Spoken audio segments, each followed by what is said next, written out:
have you been told about Coach Reed's practices, camps, rookie camps, training camps so far? I mean, I haven't really been told anything about it. I was told to be ready to come work. So that's kind of the main thing, is be ready to come work hard, make sure I was in shape, make sure I was running and stuff. So that's really the only thing. The coaching staff told you where you'll be starting today in terms of what position you're going to focus on for your first professional practice? No, I mean, I'm just really focused on, going out there, learning the playbook, getting to meet my teammates, and I'll do whatever they need me to do if they think it's going to make a good impact. Initial thoughts on what you've seen from the playbook, any similarities between what you saw there in college? I mean, there's similarities in schemes. I think there's only so many plays a football team can run, but it's just more about the language and trying to translate stuff in my head. Is there a difference, like, going through that whole process, being drafted, and actually getting here, being in the locker room, putting on the equipment? How does that feel? Kind of walk us through that. It's pretty surreal. I mean, you try to prepare yourself as best as possible, during the process, but you really have no idea where you're going to go.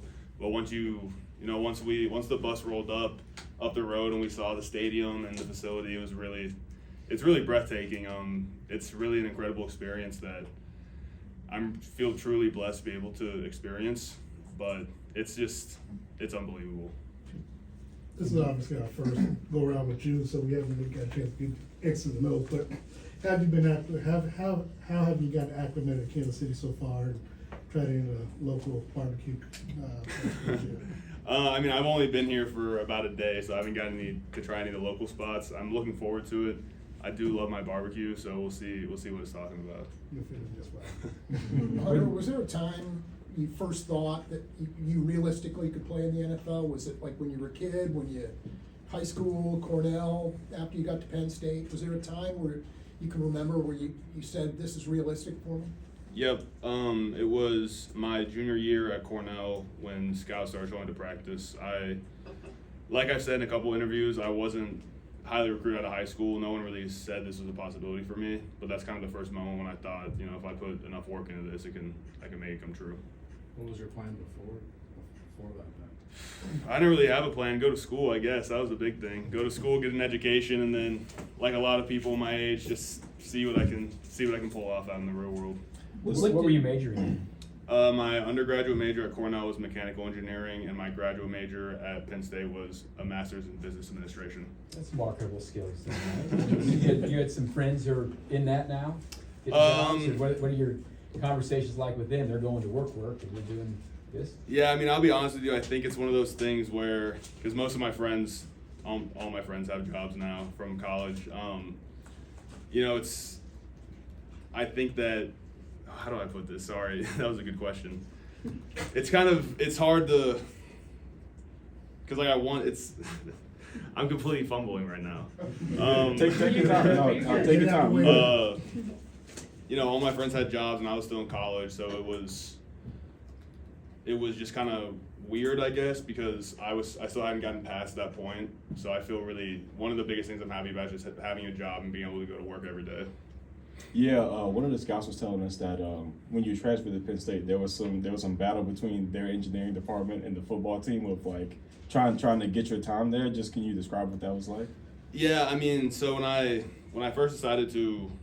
committed to Penn State and then started applying to their graduate business program, there was interest from the graduate engineering school to have me come in and get a master's in mechanical engineering, but I figured that probably wouldn't be a great balance between school and football, so I decided to go the business route. What were you being told about where you would be drafted? Were you 100% certain that you were going to get drafted? No, I mean, there's never really certainty in any of these things.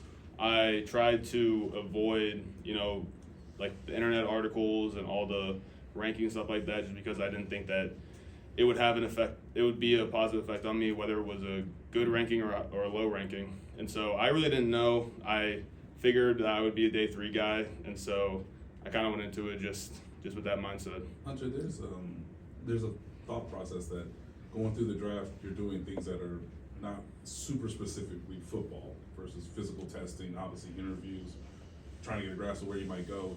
Is there a sense of freedom knowing that you're back to what you are more used to, just playbook, practice, try to get a feel of where you want to be and what the team wants you to do?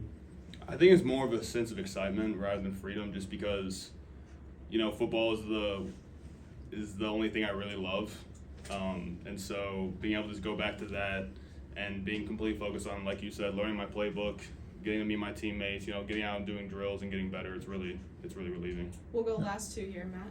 Hunter, you wore 64 in college and going to 60 here. Any significance to that number, or Yeah, it was my grandfather's number, so that's why I wore it. what was his background and where did he play? He was a junior college All-American when he went to college, but I was pretty close to him when I was younger. I think he made sure that football was important in my mom's life, and my mom made sure that football was important in my life. Where was you, what junior college? I don't remember. Okay. I'm sorry. We can get it for you. Last one. We'll probably just talk to you about football for the rest of your time here, but ask you a little bit about college. And you transferred differently. You had graduated and you went to Penn State. There's a lot of people we've seen go through the transfer portal from smaller schools to bigger schools and get drafted and all that. Just what are your thoughts about where college football is right now with transferring unlimited times you want, NIL, all those kind of things? Do you think it's in a healthy spot? And you've probably had a lot of guys at Penn State that came from other places and were involved in a lot of that stuff.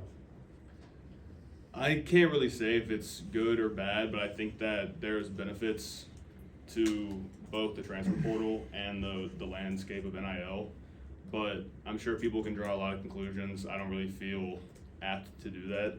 But for me, it was really great, and for a lot of guys, it's a really great opportunity. Thanks, guys. Thanks. Thank you. I appreciate you Nice guys. to meet you.